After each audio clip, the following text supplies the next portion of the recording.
Hello, good morning everyone. Today we will be discussing three topics, that is the principle of minimum potential energy, Betty's law, and Maxwell reciprocal theory. Okay. So what are these methods and how you will calculate the deflection in the given structure? Either it is a frame or it is a beam. Okay. When you are talking about the principle of minimum potential energy, so you must take case, suppose this is a curved surface here. Okay, in with this ball, steel ball is kept here. So when it will be having a minimum potential energy, that is the point where it will be stable.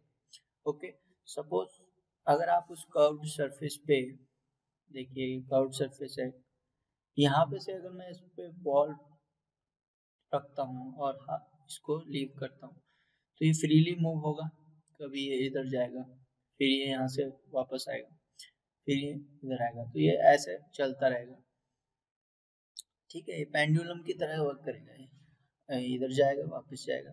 तो ये stable कब होगा?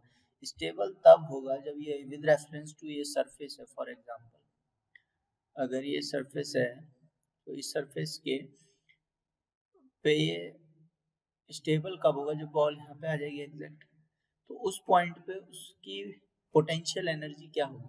Minimum potential energy होगी, because यहाँ पे energy जो होगी that will be mgh and height is minimum at this point। तो जब यहाँ पे होगी तो हाइट इंक्रीज होगी, यहाँ पे भी इंक्रीज होगी। तो इस तरह से हमें उस पॉइंट पे स्टेबल पोजीशन मिलेगी जहाँ पे उसकी मिनिमम पोटेंशियल एनर्जी होगी। So in that case the principle of minimum potential energy states that the among all the geometrical compatible state of a structure which satisfy deflection boundary condition। तो उस point पे हम deflection boundary condition apply करते हैं जहाँ पे enforce equilibrium requirement will have final stable condition when it is total potential energy is minimum। so इस concept से हमने principal of minimum potential energy का थ्योरम निकाला है। ये प्रिंसिपल कहता है कि जब हमारे को किसी बॉडी में डिफ्लेक्शन कैलकुलेट करना है तो उस पॉइंट पे जब हम ये कंसीडर करेंगे कि उस पर मिनिमम पोटेंशियल एनर्जी होगी तब वो स्टेबल होगा। तो यही ये मेथड कहता है कि principal of minimum potential energy क्या है? जब कोई भी बॉडी में मिनिमम पोटेंशियल एनर्जी होगा तो उस पॉइंट पे वो क्या होगा? स्टेबल होगा। सो और you can say if a structure is loaded and there are redundant reaction, okay, suppose this is a case of a frame, this is a fixed end, this is a roller support। so at the point of fixed support there are three reactions, one horizontal, one vertical and one moving, and in case of roller reaction only one reaction, that is vertical reaction, and these are the external loading that has been given P2 and P1। okay, so the statement says if a structure is loaded and there are redundant reactions, then true value of redundant reaction will be that for which the total potential energy is minimum। okay, so हमको redundant की value कैसे निकालेंगे उस point? तो redundant क्या हुआ? Suppose इसकी static indeterminacy हम निकालेंगे तो वो कैसे निकालेंगे? नंबर ऑफ रिएक्शंस कितने हैं यहाँ पर? 3 और 1 4, सो 4 minus 3 that ds value will be 1। अब आपने इसकी जैसे ही स्टैटिक इंडिटर्मिनेसी निकाली है बाय 1, सो इसका मतलब यहाँ पे एक रिएक्शन क्या होगा? रिडंडेंट होगा। सो आप कोई सा भी रिएक्शन यहाँ पे रिडंडेंट ले सकते हैं। इस पॉइंट पे ये रोलर सपोर्ट पे तो एक ही रिएक्शन है, सो इन 3 में से आप कोई सा भी रिडंडेंट रिएक्शन ले सकते हैं। सो अगर आपने for example vertical reaction redundant लेते हैं फॉर एग्जांपल, तो ये स्टेटमेंट कहती है कि वो स्ट्रक्चर जिसमें रिडंडेंट रिएक्शंस आता है, देन ट्रू वैल्यू, उस रिडंडेंट की ट्रू वैल्यू हम किस तरह से निकालेंगे कि उस पॉइंट पे पोटेंशियल एनर्जी, उसकी वजह से पोटेंशियल एनर्जी क्या होगी? मिनिमम होगी। कैसे? Redundant is 1 in this case, so if potential energy is stored in the frame is you.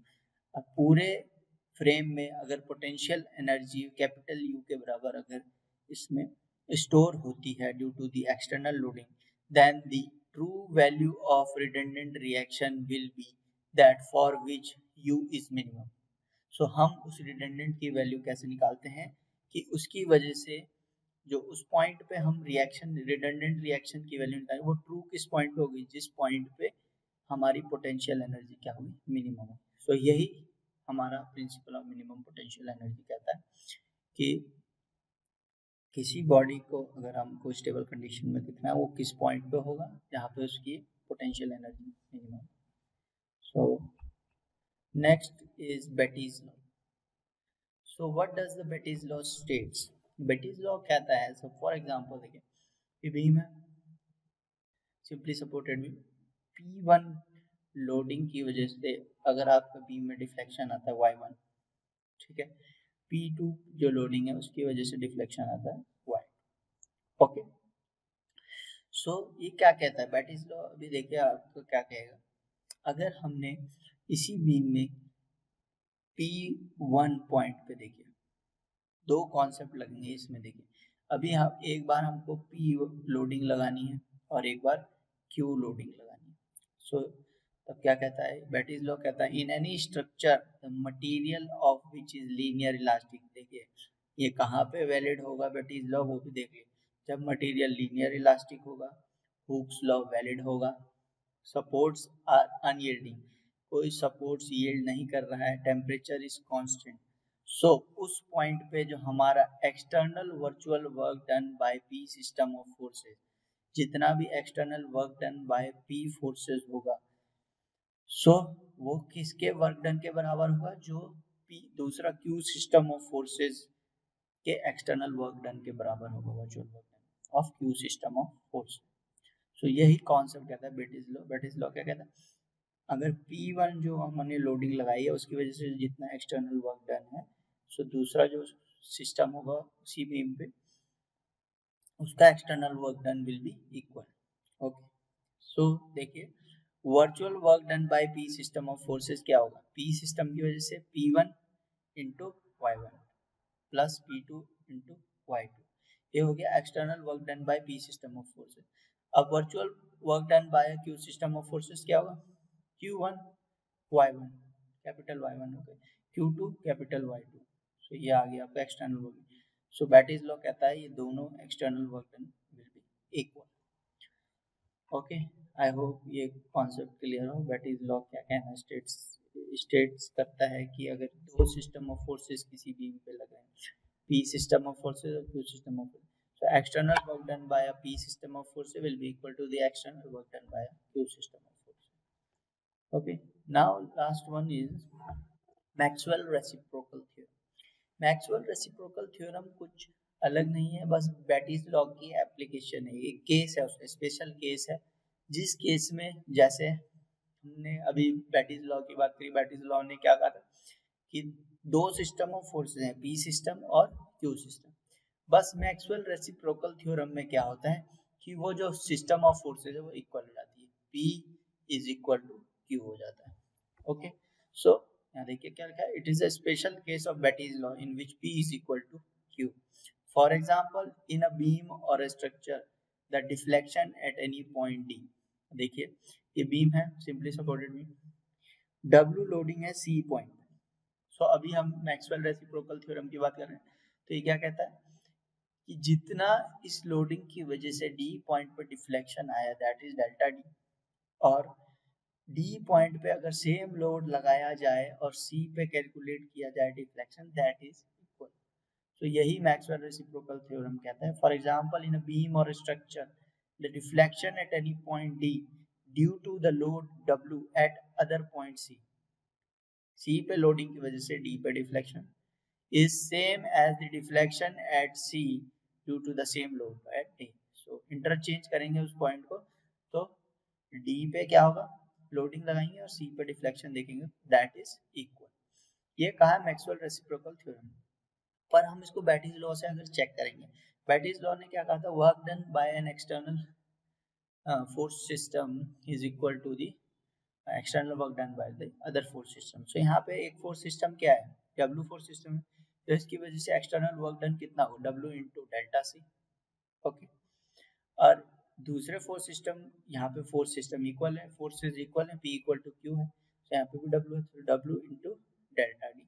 So W into delta C, W into delta D, ये दोनों virtual work done है. According to Batty's law, the work done is equal. So this equal to this, W cancels out. Equation become delta C equal to delta D. So this is known as the Maxwell reciprocal theorem. So I hope you guys have got the concept behind it. So in your syllabus there is no numerical problem based on these theorems. Just you have to know about the theorems. With this we have completed uh, the fourth unit, and only last unit that remains, that is arches. So start uh, studying from the first unit, and as your exam are about to come, so you need to prepare for your exam.